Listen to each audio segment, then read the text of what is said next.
Hello, well this is Locktail 66, the Mudslide. And it's often been said that from about the 1950s through till almost the year 2000 were the dark ages for cocktails. In the Locktail explorations that we've done during COVID lockdown, we've explored from the late 1800s through to World War II, effectively considered to be the golden age of cocktails. And we've discovered dozens and dozens of amazing cocktails. Some of the cocktails we've just started looking at, and probably really here with the Mudslide, is really the turning point of when I guess cocktail culture took a pretty big nosedive into some pretty awful territory. So I've been having a little bit of a play with the Mudslide, probably a bit more research than some of the other cocktails, and I'm going to take quite a different approach with this one. I've tried the 1950-ish recipes, some of the ones that turned up in the 1970s.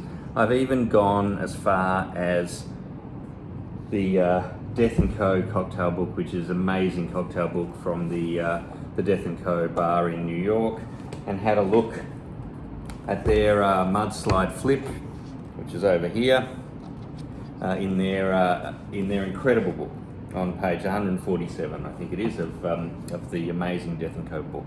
And that's a little mini version of the Mudslide flip, which isn't a bad cocktail, but it's really trying to work with the original ingredients, or close to the original ingredients, and an egg yolk, and turn it into a cold flip.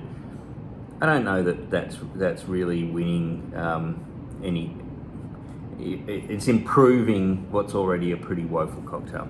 So I'm actually going to make some dessert for us tonight. I'm going to make 2 Mudslide style affogatos, and then I'm going to use a third one of those to effectively make, I mean the Mudslide was meant to be like a milkshake. I'm going to make a Mudslide affogatos, and then I'm going to turn one of those into a Mudslide thick shake, and that's the recipe that I'm going to put on the side. And I've been playing around a little bit to work out what I was going to actually put in that to give it some flavour. Now I don't want to use egg yolks, I don't want to use cream, I don't want to use other combinations like that then get diluted with the ice that you shake it with or you blend it with, and you get sort of a poor man's milkshake, just alcoholic. That's not going to be something that in the future, you know, if I'm serving to somebody else or in a bar or something like that I'm actually going to want to serve. So I'm trying to make something that I would want to serve, either as a dessert or as a cocktail. So here we go. So the main ingredient, surprise, surprise, not alcohol, good quality ice cream. So I'm going to get a couple of really nice scoops of this ice cream going to effectively make an affogato dessert. I'm going to do 2 of those.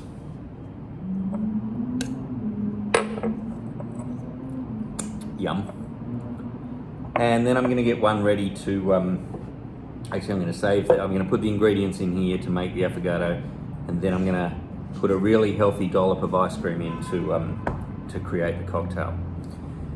So the first step, a lot of Mudslides started to move towards coffee. There's a significant amount of coffee in Death & Co. I'm going to make sure I'm loaded up with coffee. Affogatos, a coffee dessert, or a style of having coffee that's like a dessert, and a lot of these cocktails, even the Death & Co. one, are moving towards coffee. So I'm gonna go with 2 lots of coffee here.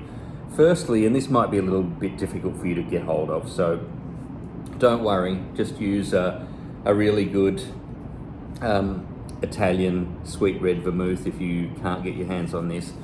But this Mancino Copi vermouth is vermouth already infused with selected and hand-roasted coffee beans. So it's effectively a coffee vermouth, and can't wait to do the talking about vermouth video and include this and talk to you about vermouth. Now, I'm going to use 1 shot of this per cocktail or affogato. You can see I'm making 2 desserts and 1 cocktail, so I'm going to use 3 shots. So that's my coffee-infused vermouth. You can either make coffee-infused vermouth or just strengthen up the coffee by either putting a shot of espresso in or I'll talk to you a moment about the second coffee ingredient. I've played around with using whiskey. A lot of people use mature whiskey or very aged rum or even cognac.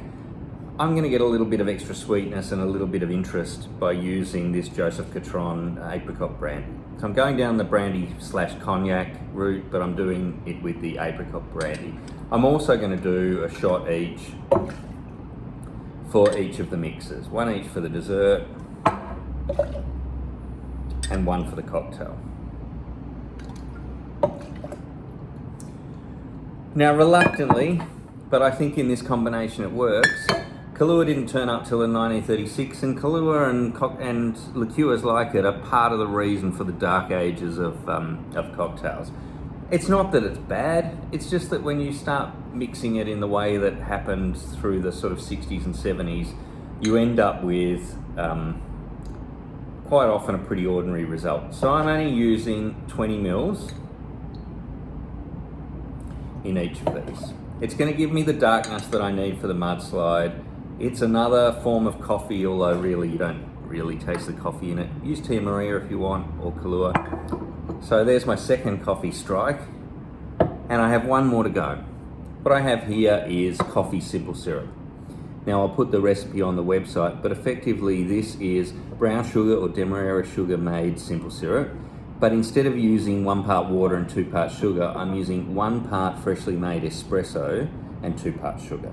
So I'm making up enough to do a few other things with this, but effectively there's about 180 mils of coffee in here.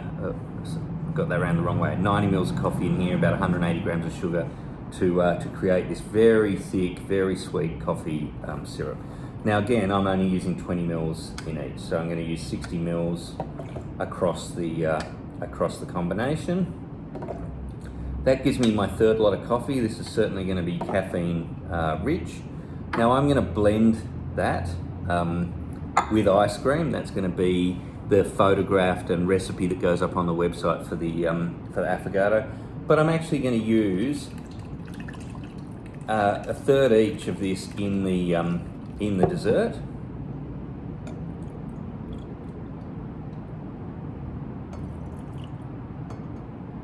The rest is going to get blended, and I'm going to garnish that with a couple of chunks of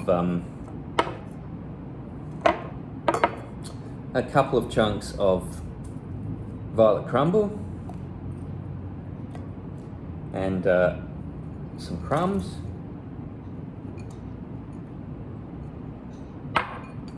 Got a little bit extra here. And then what I'm going to do with the rest, about a third of a violet crumble, is it's going in the cocktail.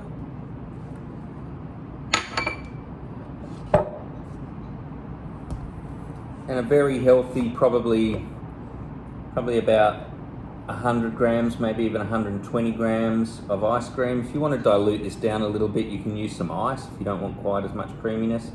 If you want more of a cold, super cold milkshake, but I'm actually going for the fully fledged, super strong coffee thick shake here, and you'll see from the score that I put on the website and the recipe exactly how that finishes up.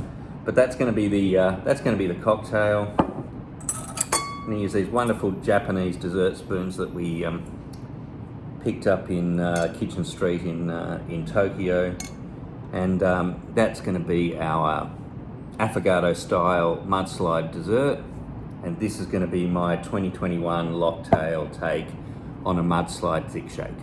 Thanks very much. Let's see if as we go through these dark ages of cocktails, whether we can play around with some of the others, and we'll have some hits, we'll have some misses. Let's see what we manage to make. Anyway, I hope you're having a good weekend.